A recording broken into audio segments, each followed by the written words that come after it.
Cinema పర్టికులర్గా ఈ cinema ఏ జానర్లోకి వస్తుంది, ఏ సెక్షన్లోకి వస్తుంది? ఇట్స్ ఏ కామెడీయా, it's a family, it's a family drama అండి.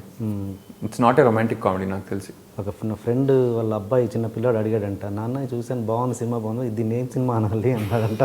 ఎందుకు ఏదో ఒకటి అనకపోతే చాలా నచ్చింది పిల్లాడికి. అవును, నా అంతవరకు ఓకే. అదే నాకు ఇట్స్ ఫ్యామిలీ డ్రామా అండి నాకు తెలిసి.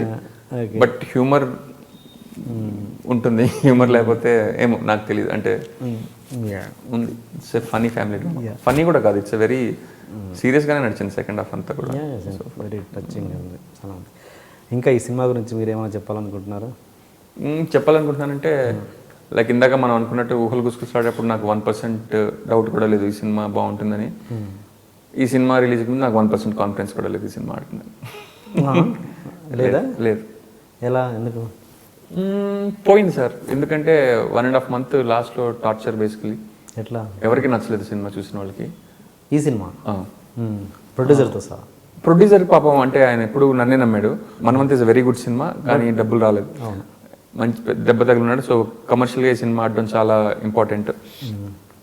అండ్ అంతకుముందు సినిమా పోయింది, దానికి డబ్బులు పోయాయి. సో చాలా ఈ సినిమాకి డబ్బులు రావాలి, బ్యానర్ పేరు నడపాలి, అండ్ సో మెనీ స్ట్రెస్సెస్ ఉంటాయి ఆయన మీద.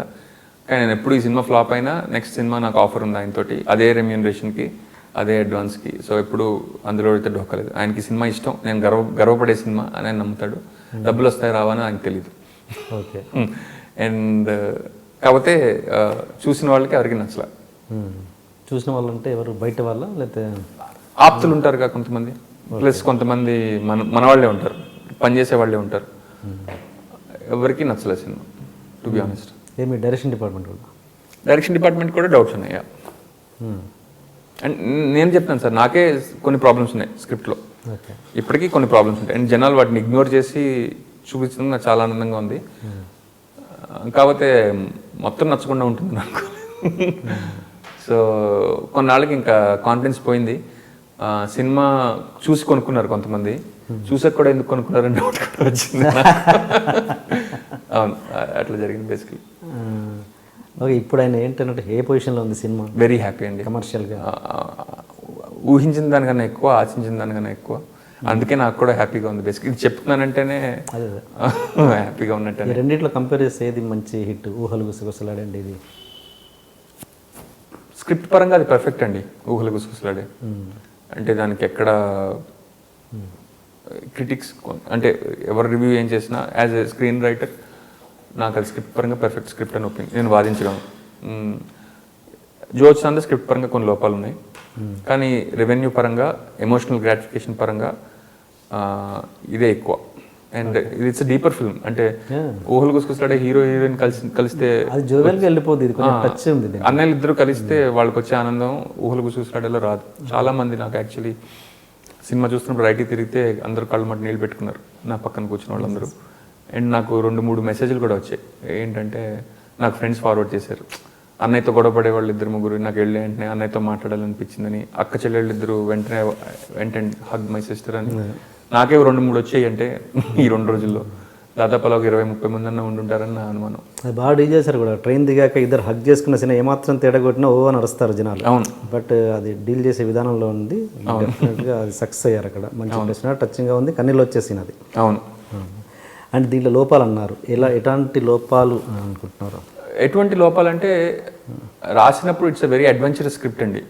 లైక్ ఒక డార్క్ రెస్టారెంట్లో సీన్ జరుగుతుంది. రాసినప్పుడు అరే భలే ఉంటుంది, రాస్తే పండితే భలే ఉంటుందని అలా అడ్వెంచరస్గా రాసిన స్క్రిప్ట్ ఇది. అండ్ ఇప్పుడు 2 గంటల 5 నిమిషాలు ఏదైతే ఉందో అది 2 గంటల 40 నిమిషాలు సినిమా. ఎడిటేబుల్ మీకు వచ్చేసరికి డార్క్ రెస్టారెంట్లో సీన్ వర్కౌట్ అవ్వట్లేదని ఎవడైనా అన్నాడు అనుకో, మనకు ఆ సెన్స్ ఆఫ్ అడ్వెంచర్ పోయి మనకు సేఫ్టీ మోడ్లోకి వచ్చేస్తాం బేసికలీ.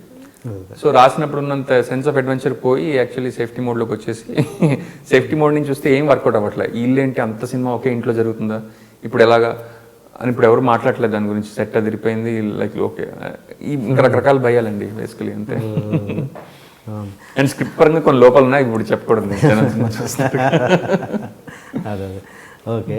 అండ్ నాకు అనిపించింది ఏంటంటే ఇంత అంటే చాలా ఇన్డెప్త్కి వెళ్ళిపోతారు చివర్లో క్లైమాక్స్ బిఫోర్ వస్తుంది ఆస్తి కోసం పంచుకోండి ఈ రేంజ్లో ఒక ఏదంటే ఒక కమర్షియల్ సినిమాలో ఒక అన్నదమ్ముల ఘర్షణలో కార్తీక్ ఈ రేంజ్లో కొట్లాడుకునే రేంజ్లో వెళ్ళిపోతారు మన మణరత్నం ఘర్షణలో కదా ఏంటి అంటే వాళ్ళిద్దరి మధ్యలో చిన్న జోవియల్గా ఒక అమ్మాయి విషయంలో డిస్కషన్ జరిగింది కదా అంత ఇన్డెప్త్కి వెళ్ళిపోతారా ఇద్దరు రెండు క్యారెక్టర్స్ అమ్మాయి విషయంలో డిస్టర్బెన్స్ స్టార్ట్ అయిందండి. ఇప్పుడు నాకు తెలిసే చాలా మంది ఆస్తి కోసం కొట్టుకునే బ్రదర్స్ ఉన్నారు నిజంగా.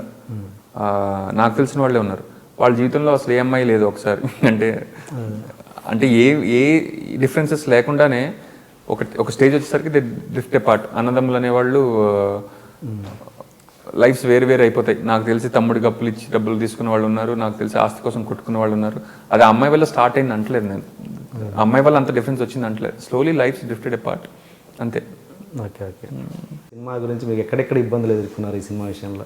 ఇబ్బందులు అంటే ఒక్కసారి వర్కౌట్ లేదు అనిపించిన తర్వాత ఇంక ప్రతిదీ చెప్తున్న దాని ప్రకారం నాకంటే ప్రతి దగ్గర అడ్డంకులు బాగానే వచ్చాయి మీకు ఈ సినిమా పరంగా. ఈ సినిమాకి చాలా నేర్చుకున్నా టు బి ఆనెస్ట్. ఎట్లా చాలా అంటే కొన్ని స్క్రిప్ట్ పరంగా చాలా ఊహలు గుసగుసలాడికి నేను బిగినింగ్లో ఎలా ఉన్నాను ఎండింగ్లో కూడా అలాగే ఉన్నా. కొత్తగా నేర్చుకోవడం ఏం లేదు. నాకు వచ్చిన దాంతోనే సినిమా తీసాను, అదే సరిపోయింది. దీనికి నాకు వచ్చింది సరిపోలే. సో పీపుల్ని డీల్ చేయడం దగ్గర నుంచి